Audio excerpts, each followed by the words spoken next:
Acharya,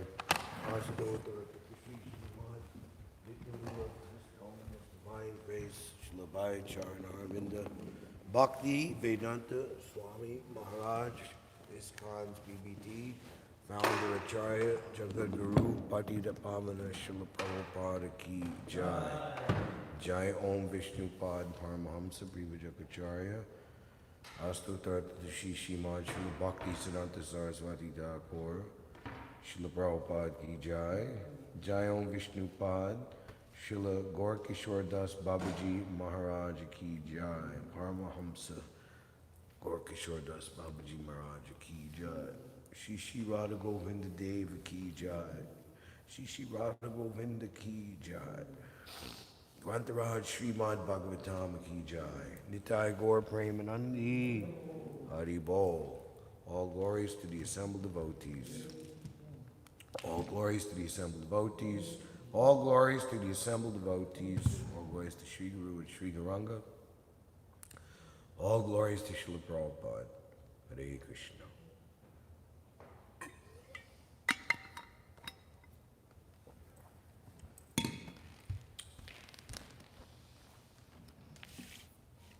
So we have a wonderful opportunity, rare opportunity in life of anyone, any human being on this blessed planet where Lord Krishna and all his eternal associates, and more recently, Prabhupada says within the memory of everyone in the first canto, Lord Chaitanya and his eternal associates walked on the face of this earth. We say of Srila Prabhupada, Bhutale, very dear to Lord Krishna, Bhutale, on this earth, having taken shelter at the lotus feet of the transcendental Lord. And of course, as far as where we are situated, New York City, Srila Prabhupada walked all over this city.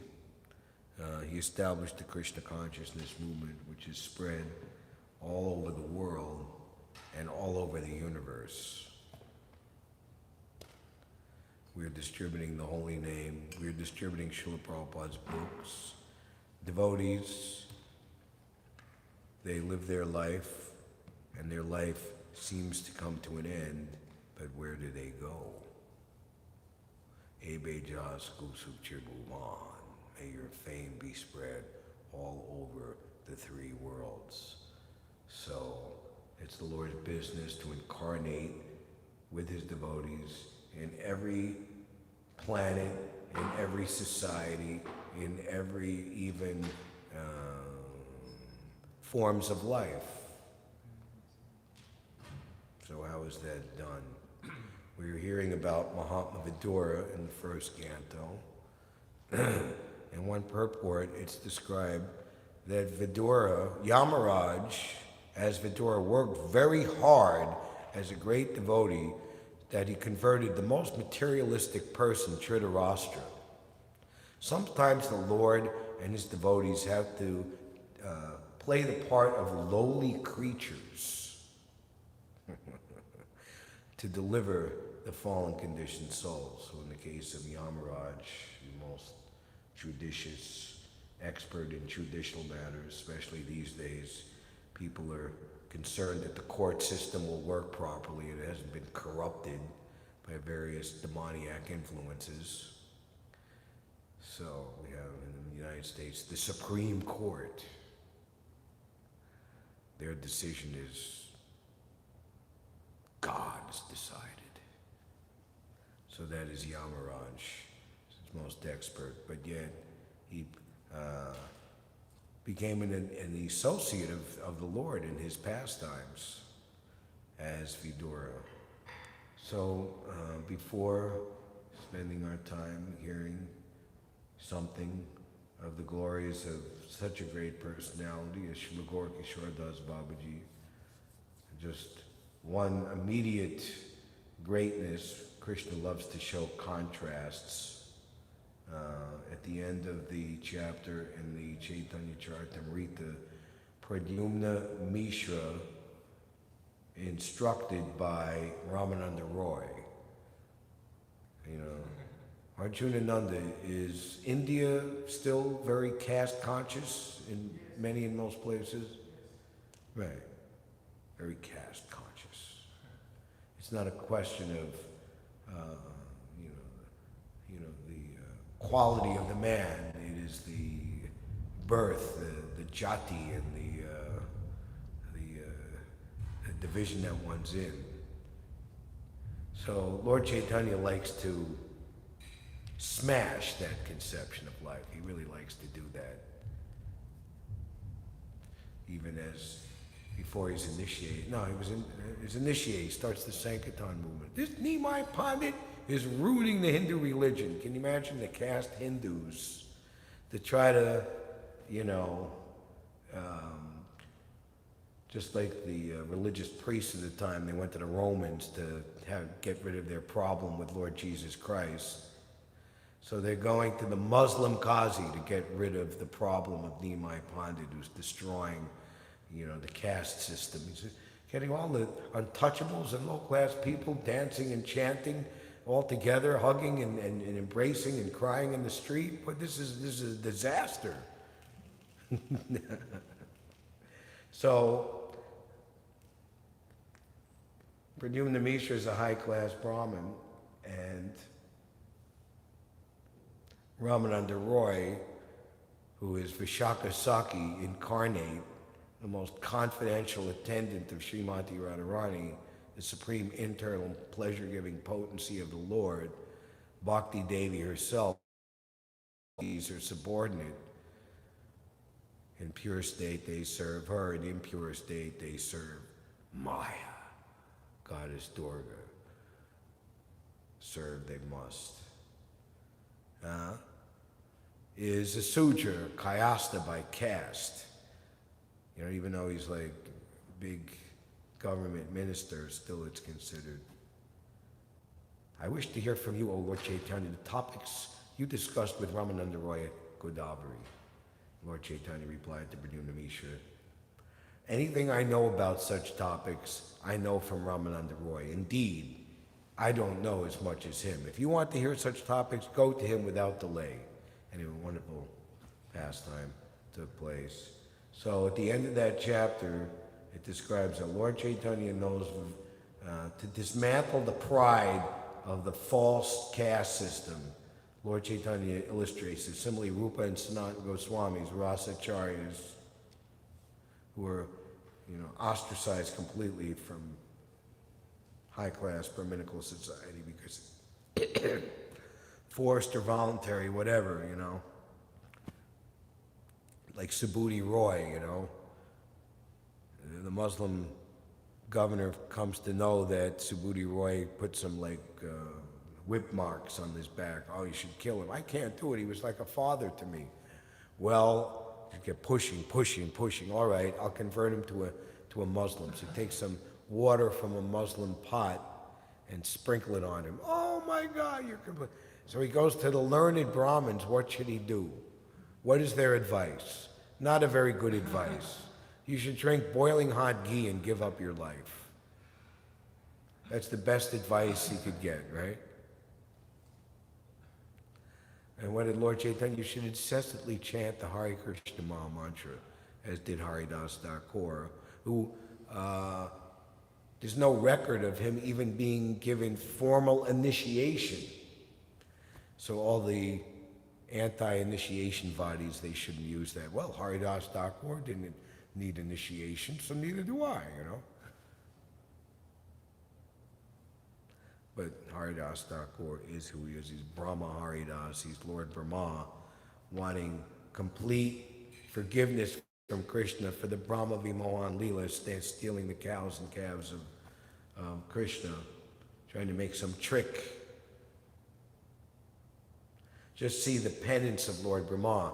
Indra, he didn't do that, and he didn't just take the calves and cows and cowherd boys for a moment of his calculation.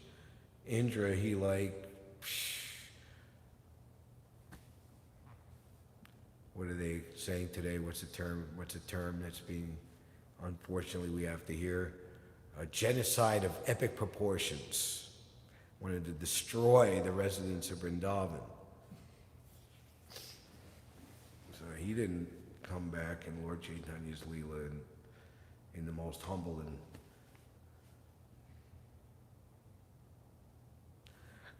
Ramananda Roy, Rupa Sanatan, Haridas Thakur. So Srila Bhakti Siddhanta Saraswati Thakur, such an elevated personality. Yet he comes to the realization himself that unless he receives the mercy of Srila Gaurkishore Das Babaji, his life is useless. And in begging for initiation, he ultimately came to the point where he would threaten to give up his life. Srila Gaurkishore Das Babaji was barely literate, could barely read and write.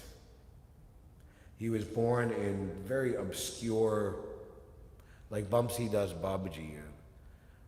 Does anyone remember right off the top of their head Gaurkishore Das Babaji's family lineage? It was most certainly a very inconsequential birth. So again, Lord Chaitanya asks Srila Gaurkishore Das Babaji that devotional service has nothing to do with the caste divisions and orders of life, real and or falsely claimed or imagined.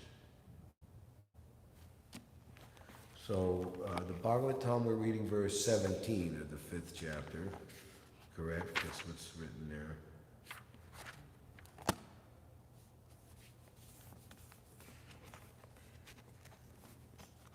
So we will do that and move on. This is a culminative verse petitioning Maitreya by Vidura for hearing and chanting the glories of the Lord. How that is the supreme activity and the supreme benediction upon humanity and all living beings. So verse 17 is Sri Shuka Uvacha Sa Ivam Bhagavan Prista Kshatro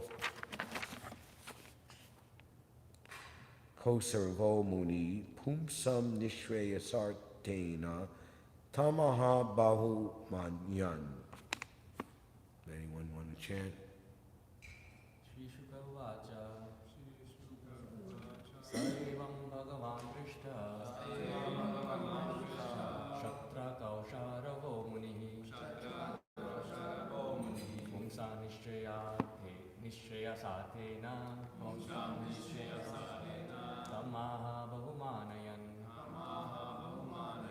Sri Shuka Uvacha. Sri Shukadeva Goswami said, Sa, he, Evam, thus, Bhagavan, the great sage, Prishta, being requested, Shatra, by Vidura, Kosarava, Maitreya, Muni, the great sage, Pumsam, for all people, Nishreyasa, for the greatest welfare, Artena, for that, Tam, unto him, Aha, narrated, Bahu, greatly, Manayan, honoring. Shukadeva Goswami said, okay, the great sage Maitreya Muni, after honoring Vidura very greatly, began to speak at Vidura's request for the greatest welfare of all people. Shukadeva Goswami said the great sage Maitreya Muni, after honoring Vidura very greatly, began to speak at Vidura's request for the greatest welfare of all people. Purport by Srila Prabhupada. The great sage Maitreya Muni is described here as Bhagavan because he surpassed all ordinary human beings in learning and experience. Thus, his selection of the greatest welfare service for the world is considered authoritative. The all-inclusive welfare service for the entire human society is devotional service to the Lord, and as requested by Vidura, the sage described the same very appropriately. Om Jnana Timirandasya Jananjana Shalakaya Chakshur Unlitam Jena Tasmai Shri Gurave Namaha Panchakalpatarubhyascha Kripasindubhyevacha Patitanam Pavanebhyo Vaishnavebhyo Namo Namaha. Jai Shri Krishna Chaitanya Prabhu Nityananda Shri Advaita Gadadhar Shri Vasadi Gaura Bhaktabrinda. Hare Krishna, Krishna Krishna, Hare Hare, Hare Rama, Rama Rama, Hare Hare. Divyad Brindaranya Kalpadrumada, Srimad Ratnagara Sringhasana Sto, Srimad Radha Srila Govinda Devo, Prestalabi Savyamano Smarami, in a temple of jewels underneath the desire trees of Vrindavan, seated upon an effulgent throne, the divine couple, Sri Sri Radha Govinda, served by their most confidential associates, we beg to offer our respectful obeisances unto them.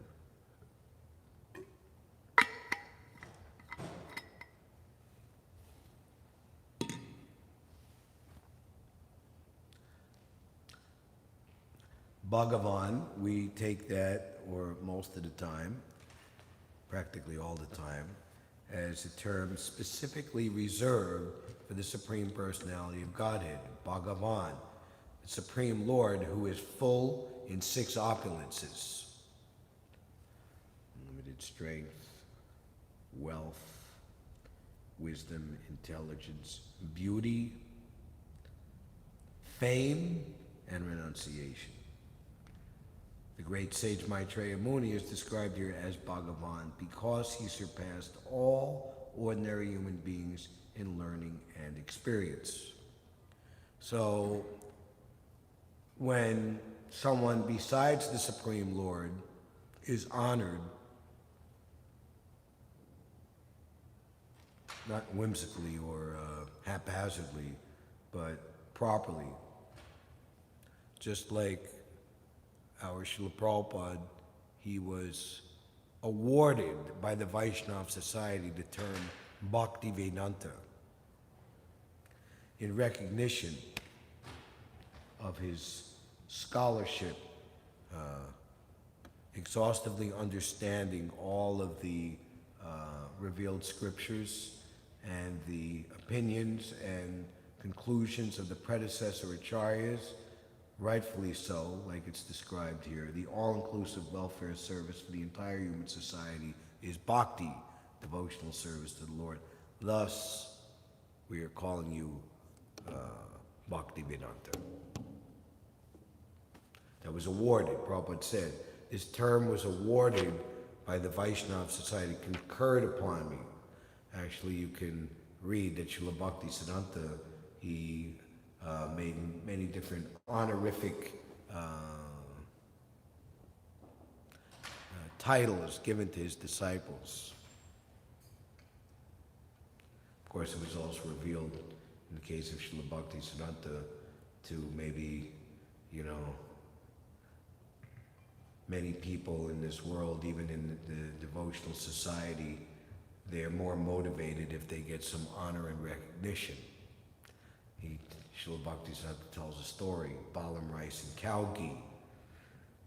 There was a landlord who could never keep servants for a very long time. Whenever there was any more rigorous work, they would all leave. So he was in a dilemma. How am I going to keep the work up of the estate? So he confers with a friend who had a similar problem and found a solution. I tell you what you do.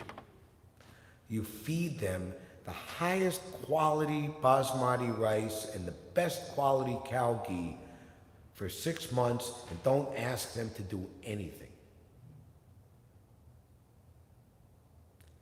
Then, after 6 months, you could start pushing them to do the work more and more, and you see what happens. Okay, so he did that. So after 6 months, and the servants would protest, I'm going to leave if so much work is put upon me. And some would leave, but they would come back very soon because they admitted that they actually had acquired a sentiment or a soft spot in their heart for the landlord. But actually, they couldn't get that taste of that highest quality basmati rice and cow ghee wherever they went. They couldn't get it anywhere else. So, when the landlord met his friend, other landlord who gave him that advice, he said, so how's it going? And he shouted, all glories to basmati rice and cow ghee. So the purport is that if people are motivated for fame, wealth, women, opposite sex association, recognition, so if you provide that, then they will stay. So we want to go above that motivation. So anyway, you can read that in the Bhakti Siddhanta by Bob, very nice trilogy, very powerful description of the lifetimes and teachings and associates of Srila Bhakti Siddhanta that was brought forth after many years of work. It's already since 2009. There's a new edition just reprinted. I don't think any brand new, maybe. I didn't see clearly. Is there anything new in the new edition? No? Just a reprint? Okay. The Bhakti Siddhanta by Bhav by His Holiness Bhakti Vikash Swami Maharaj. So, here Bhagavan, because he surpassed all ordinary human beings in learning and experience. So one gets such terms and such honor because one is representing the Supreme Lord. And in the case of Srila Prabhupada, he commanded such respect and very, even the ordinary people would understand something of his position and would be forced, even by supernatural power, but before their own idea that I am the controller of my thinking and, and my senses and everything. They just like, we'd be like, super soul within would just like, okay, I'm allowing you to think that you're the doer, but in this case, I'm going to interfere with your free will, and I'm going to make you think proper here, because you're in the presence of a great personality. Because they are the most confidential servant of the Lord. Shakshara Vidvenasdanamsta Shastra. This is honored by all authorities and followed by all revealed scriptures. He surpassed all in learning and experience. Thus, his selection of the greatest welfare service for the world is considered authoritative. Later, there's so many places throughout the Bhagavatam where you can hear like this, especially in the first canto, Divinity and Divine Service, the Tapumbir Divyashrestha, devotional service is the culmination. At the end of this chapter 5, in the 47th verse,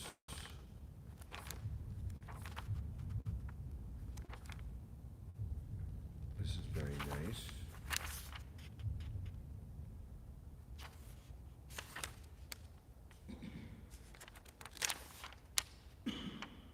46th verse.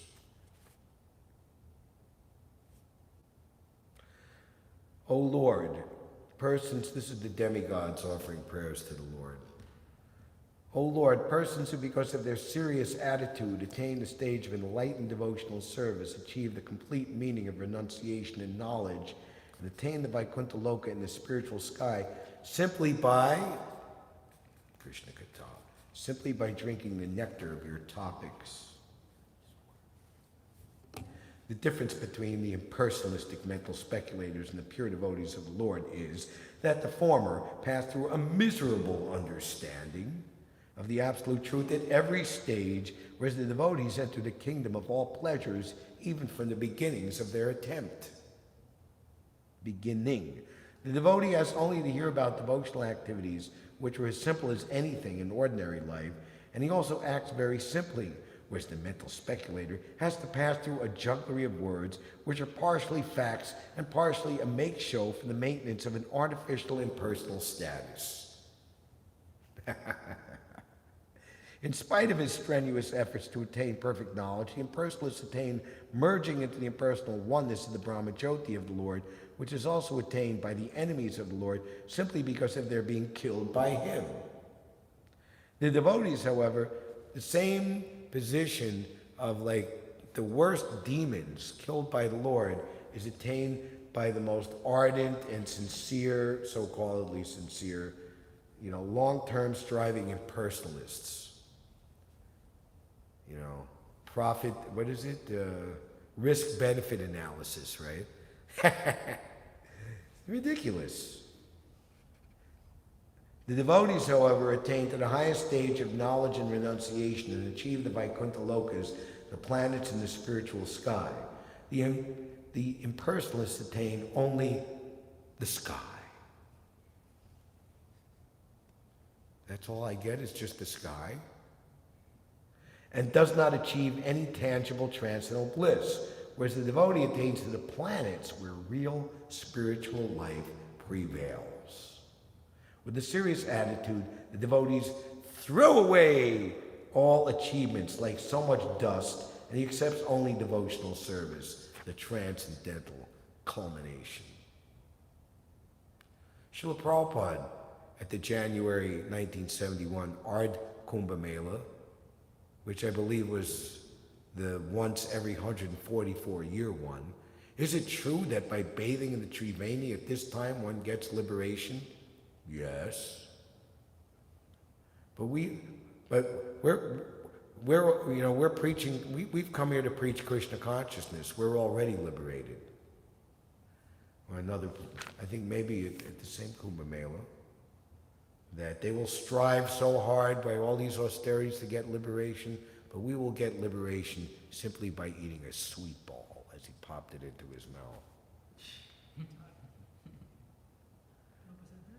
Eat with Krishna, dine with Krishna and Balaram. They would share each other's lunch and the cowherd boys, and they would they have such friendly relationships, put a sweet ball in each other's mouth.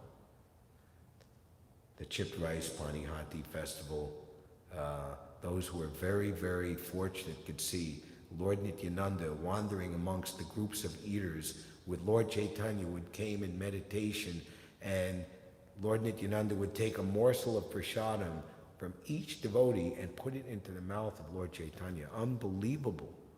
This is Vaishnav aparad, or the offending to the deity. You don't take, take from the devotee's plate and put it into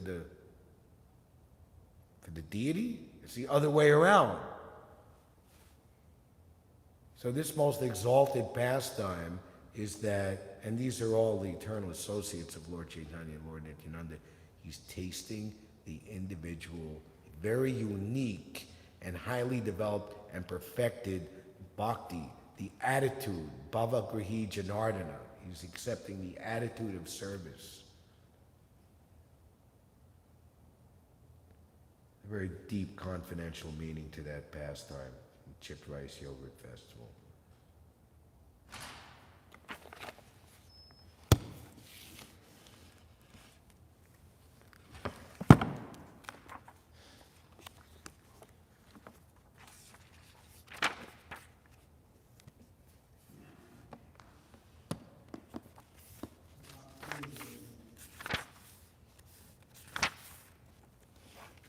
Can you put this somewhere so it's not blocking the view?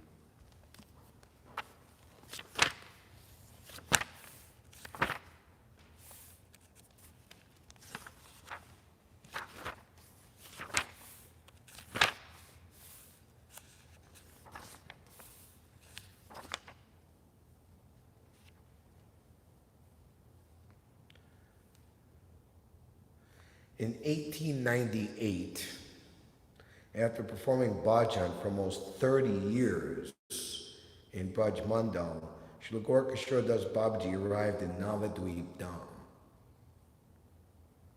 One who understands that the residents of Navadvip and the residents of Vrindavan, and that these two abodes are the same, actually live in Vrindavan. Actually, a similar case was there with Jagannath Das Babaji. He was something 140 years old. And he's leaving Vrindavan to go to Mayapur, and they said, Babaji, you're so old, why are you leaving? He said, you're all very advanced devotees, but I am very fallen, I am an offender, I need the mercy of Lord Chaitanya. Ultimately, it is the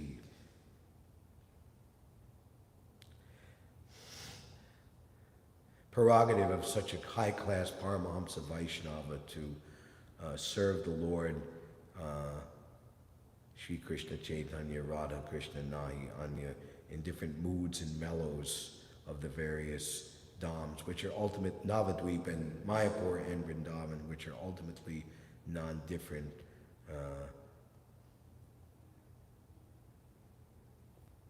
He arrived in Navadvip Dham eager for darshan of the deities of Sri Gaura Vishnu Priya at the newly revealed birth site of Lord Chaitanya. The yoga pit had been established just very recently. Babaji Maharaj was a bhajananandi, preferring to live in a holy place to concentrate on chanting rather than going out into the world to establish temples and recruit followers. There's an interesting story told by Banabhatta, who we know, some of us know from,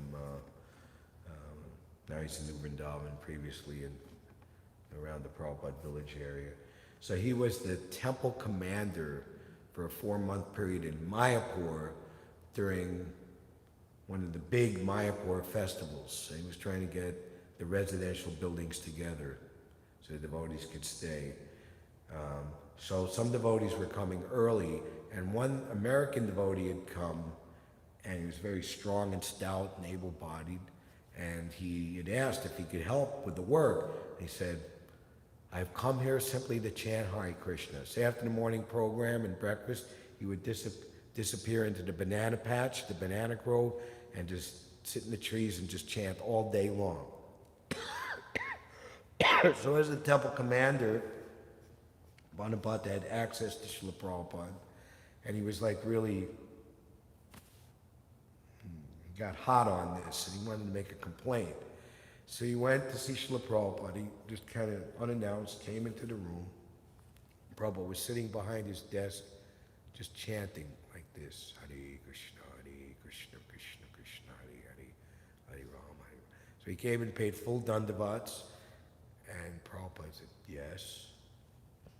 And then he just kind of came out with the whole story, trying to get the rooms ready, and there's one devotee, and he just won't do any service. He simply wants to chant Hare Krishna. And Srila Prabhupada looked at him and said, you don't think chanting Hare Krishna is service? That's how Prabhupada chose to answer that. And Bhanapada said, I immediately felt like I got shrunk down to like an insignificant speck of dust. And that was it. And I just said, and he just paid his obeisances and left. Of course, logically we could say, that maybe the devotee wasn't fit to do like that. But the point is, if you are very, very, very elevated in the confidential service of the Lord, then your chanting is for the benefit of every living entity in the entire universe by dint that you are pleasing the Supreme Lord. Just like Bhaktivinoda Thakur, who the very same Gaurkishore Das Babaji took as his Shiksha Guru. So it goes, so Srila Bhaktisiddhanta, very high class, very erudite scholar, very expert in seemingly worldly affairs, Yukta Vairagya, and he's understanding he must take initiation. It was actually Bhaktivinoda Thakur who recommended and stressed to his transcendental son, Srila Bhaktisiddhanta, that you take this initiation. But Gaurkishore Das Babaji wanted to take the shelter and association of Bhaktivinoda Thakur, who, government minister, he's the district magistrate, he's the head of the Jagannath Puri temple, family man, 11 or 12 children.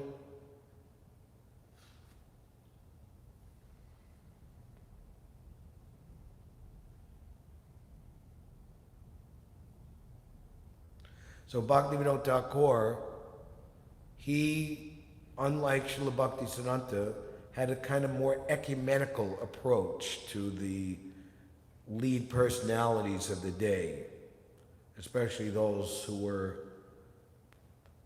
famed or reputed to be representing the Vaishnava Siddhanta, and what to speak of the Gaudiya Vaishnava Sampradaya.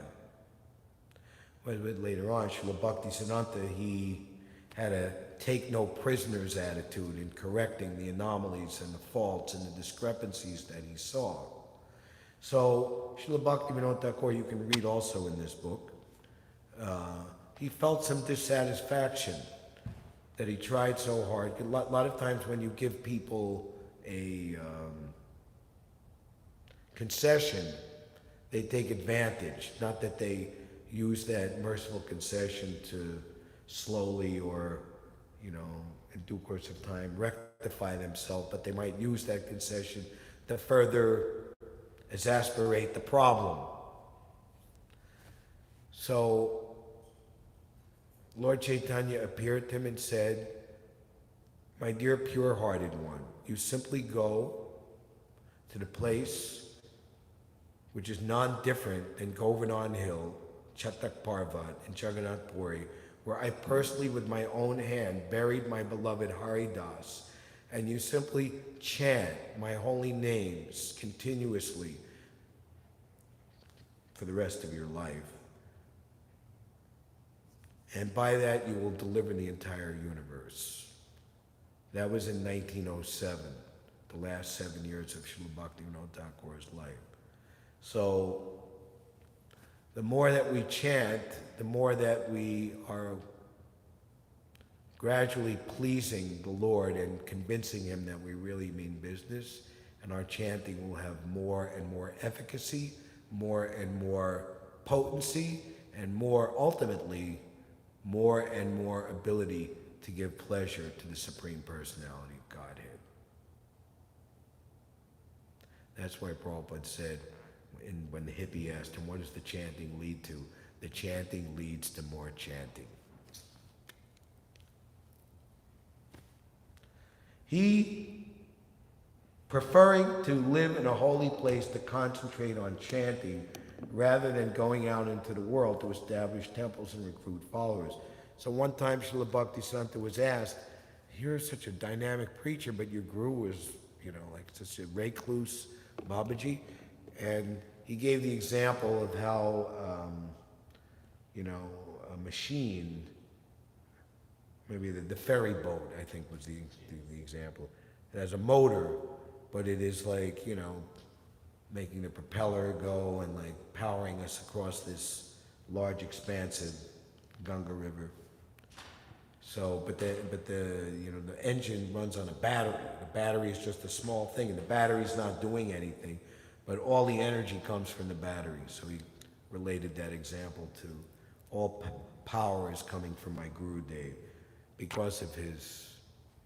What is the glorification of Srila Kishore Das Babaji? His inner mood. He's feeling intense separation. It's the epitome of feelings of separation, which is the highest form of worship.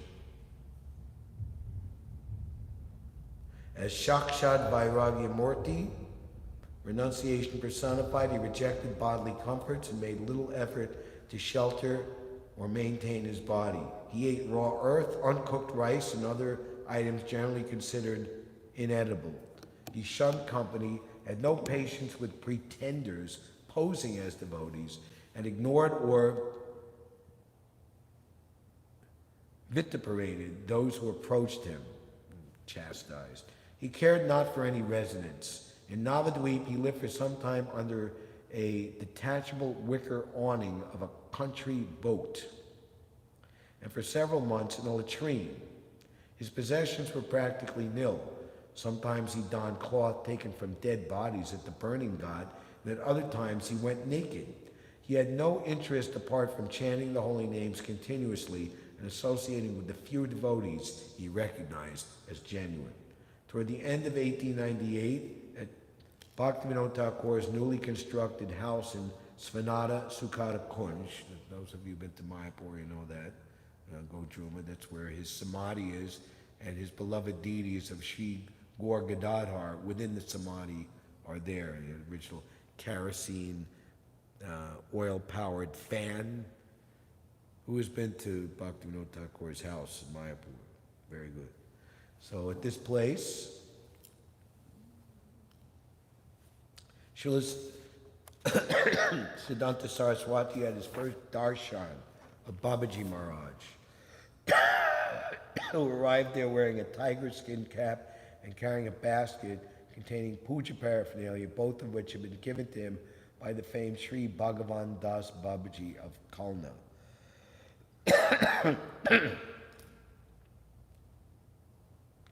Sri Siddhanta Saraswati became deeply struck upon hearing Babaji Maharaj recite a song articulating Srila Raghunath Das Goswami's feelings for Srimati Radharani. That's Vilapa Kushamanjali from his Stavavali, Raghunath Das Goswami.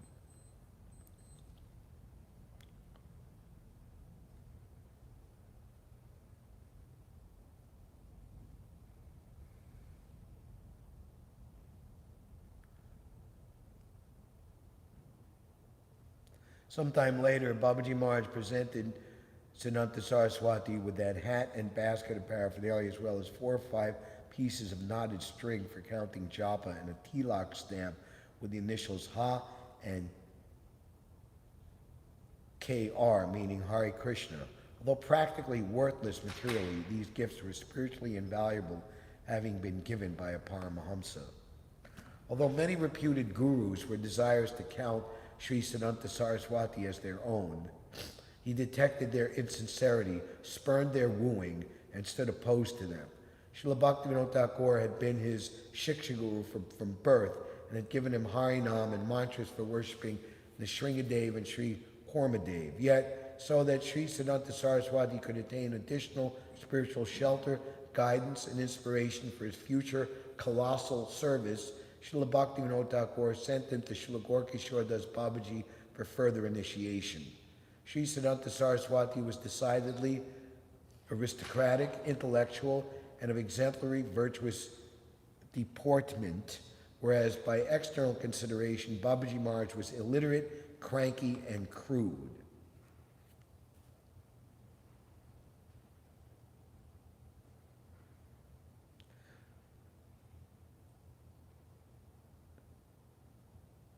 Indeed, he was reputed to vehemently refute persons who approach him for diksha, even sometimes beating them with an umbrella. Predictably, he also declined to induct this would-be disciple, caring not a whit for his apparent good qualities, which shook Sri Siddhanta Saraswati, accustomed as he was to being respected. Babaji Maharaj told him, "I once accepted a disciple, but he cheated me and went away. I will not make any further disciples." But Sri Siddhanta Saraswati was not easily discouraged and again begged for mercy. Babaji Maharaj responded, "I will ask Mahaprabhu. If he gives permission, your request will be granted." After a few days, Sri Siddhanta Saraswati returned and inquired what was Mahaprabhu's order. Babaji Maharaj replied, "I forgot to ask." And when Sri Siddhanta Saraswati came for the third time, he was directly refused. "I asked," Babaji Maharaj said, "but I did not receive the command of Mahaprabhu." Siddhanta Saraswati was devastated. He stood up and uttered, "Karuna na haile kandiya kandiya prana na rakibo ar." "Without your mercy, weeping and weeping, I will no longer sustain my life." Siddhanta Saraswati resolved that however many times he might be refused, no further would he rotate in the world without gaining Babaji Maharaj's grace. Seeing this young aspirant, he was 26 years old, genuine desire and commitment, Babaji Maharaj relented.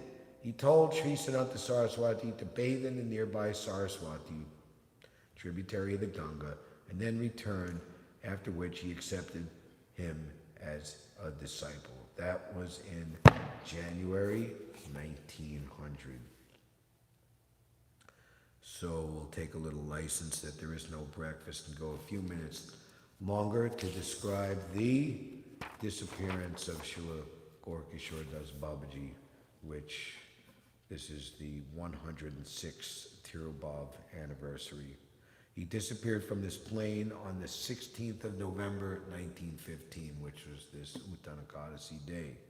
Several heads of temples have been waiting his departure in hope of situating his samadhi in their individual mats to attract pilgrims and thereby increase their own prestige and money income.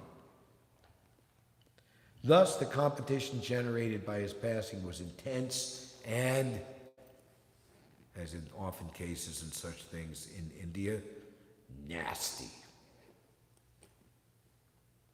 A young man named Umapati described the scene.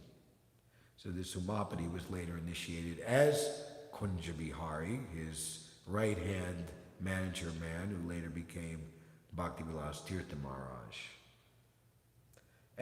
So this is him recounting the actual situation. After Babaji Maharaj's departure, there were many opinions and disturbances over who would establish his samadhi. Hira Lala Goswami and a few others sent Sri Padmanabh Brahmachari, alias Sri Krishna Chaitanya Das, to Mayapur to fetch Srila Prabhupada, Bhaktisiddhanta. So the Gaudiya Math mission was formally and officially, just like Srila Prabhupada had formally and officially established ISKCON in 1966, here in the case 1918. But already he had like his core group already forming, Srila Bhaktisiddhanta Saraswati, of which Kunja Bihari was one of the main persons. As we were crossing the river by ferry boat, we saw Prabhupada Bhaktisiddhanta coming barefoot and wearing a warm green chadar. Green had significance. He was doing his million name brata, and it was also during the Chaturmasya. It was Chaturmasya, and Prabhupada's hair and beard were long. Paramananda Brahmachari was also one of the first associates, disciples. Seeing him, we prostrated in respect and apprised him of the detail of the situation. After crossing the river, Prabhupada arrived at the Rani Dharmasala where Babaji Maharaj used to stay. The Mahants of the Akhadas in Navadvip were arguing among themselves about taking Babaji Maharaj's spiritually blissful body for inaugurating a samadhi because the shrine of such a Siddha Mahatma could be used to raise money. Srila Prabhupada balked their illegitimate attempts. Apprehending a breach of the peace, the Navadvip police inspector arrived. After much arguing, Babaji remonstrated. Siddhanta Saraswati is not a renunciant and therefore not eligible to establish a samadhi for a renunciate. Actually taken sannyas formally. Prabhupada thunderously retorted, I am the only disciple of Paramahamsa Babaji Maharaj. Even though I am not officially a renunciate, I am a celibate brahmachari.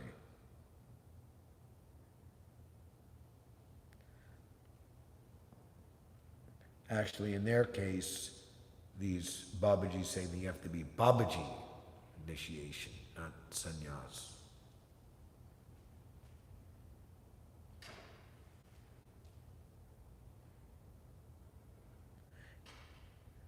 Even though I am not officially a renunciate, I am a celibate brahmachari.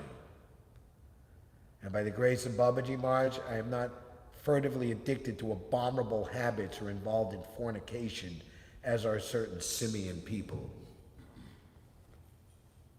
If anyone here is a renunciant of truly stainless character, we have no objection to his establishing Babaji Maharaj's samadhi. He who within the last 1 year, 6 months, 1 month, or at least within the last 3 days, has not had any illicit contact with a woman will be able to touch this spiritually blissful body. If anyone else touches it, he will be completely ruined. The police inspector asked Prabhupada how evidence of this could be ascertained, to which Prabhupada replied that he would accept their word. Everyone present was astonished to see those dressed as Babajis turn their backs one by one and quietly disappear.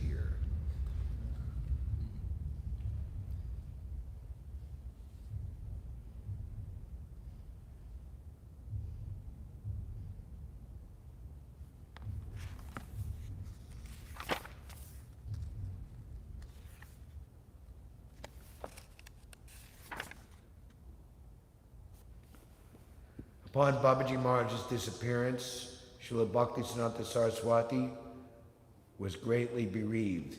Now who will chastise me to make me understand the truth as it is? Having seen many disturbances arise in the Vaishnava community following the Tirubhav of Srila Bhaktivinoda Thakur, which was just 1 year and several months earlier in June of 1914, 16 months before. Feeling disappointment and hopelessness and keenly suffering the absence of his two masters, Sri Siddhanta Saraswati resolved to keep to himself and desist from speaking to others. Although he had commented on 8 of the 11 verses,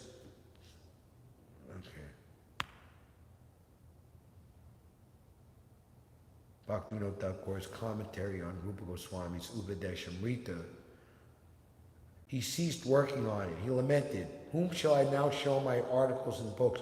Who will take pleasure in my writings and encourage me to continue? Who will take pleasure in hearing about the preaching work and the increasing splendor of the Dham and our service to it?" Practically foregoing food and sleep, he remained engaged in intense bhajan whilst wrestling with the dilemma. His heart reverberated with Bhaktivinoda Thakur's order that he not renounce service to Mahaprabhu, and seeing the mass of people spoiling their valuable human life, simply taking birth and then dying without information or interest in the incomparable boons offered by Chaitanya Mahaprabhu, Srila Bhaktisiddhanta Saraswati was unceasingly contemplating the need to preach. Yet, having experienced the kind of malicious opposition he would have to face for speaking the truth, just 4 years earlier was the Balagandhi showdown, with the Brahmins attacking him like anything. And he had already established the truth in such a way that he had many enemies. His life was one of a constant struggle against opposition. He was reluctant to return to public life. Then one day a gust of wind blew before him an extract from Sri Chaitanya Charitamrita, where Lord Chaitanya instructed Sanatana Goswami to compose translated literature, renovate forgotten holy places, institute service to Lord Krishna, and propagate bhakti rasa. Taking this as a divine indication, but feeling depressed and incapable, Sri Siddhanta Saraswati pondered, I have no public support, no wealth, learning, or the intelligence required to awaken interest in the populace. How can I convey to the inhospitable world the pure teachings of Lord Chaitanya and establish the monobishta of my spiritual masters? Shortly afterward, one night at the Yoga Pit, in a dreamlike revelation, he saw approaching him from the east the Panchatattva, the six Goswamis, Jagannath Das Babaji, Bhaktivinoda Thakur, Srila Gaura Kishore Das Babaji Maharaj, and numerous other great devotees of Lord Chaitanya. They spoke to him, Saraswati, why are you worrying? Begin the task of establishing Shuddha Bhakti. Distribute Gauravani universally. Expand service to Gauranam, Gauradam, and Gaurakam. Activities of Lord Chaitanya. Calm, the desires. With unbreached enthusiasm broadcast Bhakti Siddhanta. We are eternally with you, ready to help.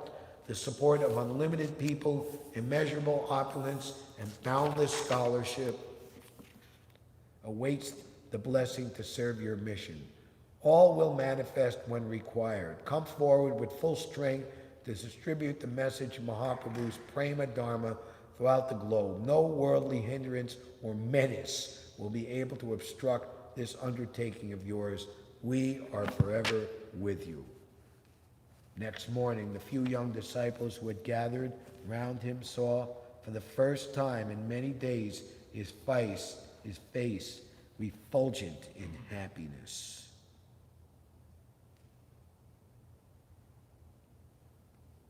He related to them the vision he had seen.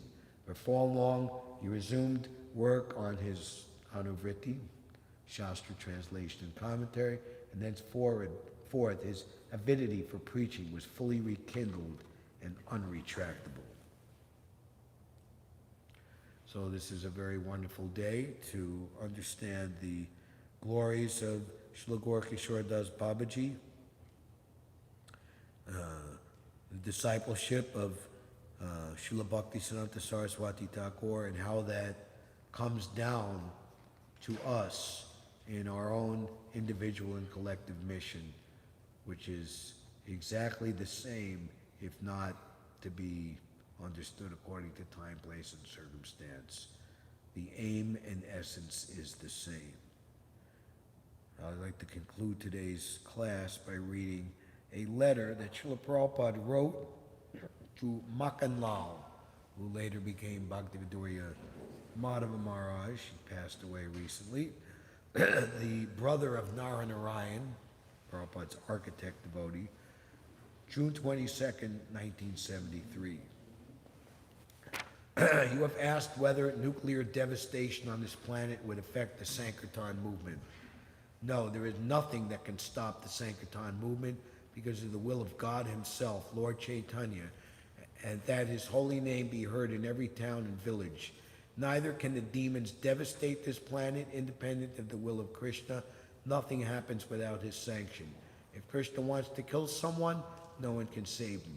And if Krishna wants to save someone, no one can kill him. For our parts, we should just be determined to carry out our mission against all opposition, demons, nuclear war, whatever. The whole universe is finally subject to certain annihilation by the will of Krishna, but devotional service is eternal and is the only certain way one can save himself from devastation. We can preach all over the world that the only way to be saved from collective and individual devastation is to take to the chanting of Hare Krishna. In short, this material world is a very precarious place, therefore we should always chant Hare Krishna and seek Krishna's protection. Srila Prabhupada ki jai, Srila Bhakti Siddhanta Saraswati Thakur ki jai, Srila Gaura Kishore Das Babaji Maharaj ki jai, Shri Radha Govinda ki jai, Nitai Gaur Premanandi, Haribo. So there'll be Pushpanjali and Mangalacharna as Bipin Bihari, who is very diligent to maintain these functions over many years and decades at Radha Govinda Mandir, has informed me. Hare Krishna. Thank you very much.